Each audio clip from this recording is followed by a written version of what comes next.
नमस्कार मित्रांनो. ठाणे जिल्ह्यातील बदलापूर येथील एक घटना महाराष्ट्राला हादरून टाकण्यासारखी आहे. 4 वर्षांच्या 2 चिमुरड्यांवरती शाळेतील सफाई कर्मचाऱ्यांनी बलात्कार केल्याचं समजून आलं.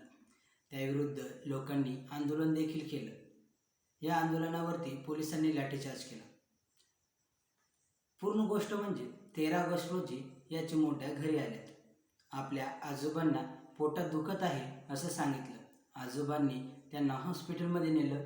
तिथे मेडिकल टेस्ट केल्यात. या मेडिकल टेस्टमध्ये कळण्यात आलं की मुलींवरती अत्याचार झाले, या चिमुरड्यांवरती अत्याचार झाला.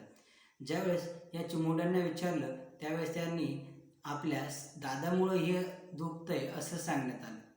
आता हा दादा सफाई कर्मचारी, या कर्मचाऱ्याने आपल्या शाळेत येणाऱ्या चिमुरड्यांवरती असं लक्ष ठेवायचं का की वेगळंच काहीसं हे सांगणे योग्य नाही.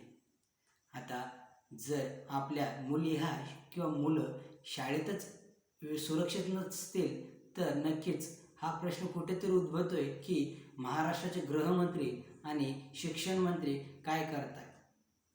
तुम्हाला एकच प्रश्न पडतोय आणि मला देखील की या नराधमास काय शिक्षा व्हायला हवी. तुम्हाला काय वाटते कमेंट सेक्शनला नक्कीच कळवा की या नराधमाला फाशी किंवा जन्मठेप व्हायला हवी का. आणि जर या नराधमाला वेगळी शिक्षा झाली तर महाराष्ट्र यापासून काय अद्दल घेईल.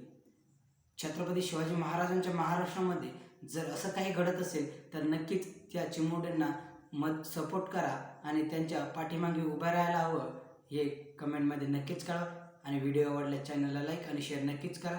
जय महाराष्ट्र पब्लिक.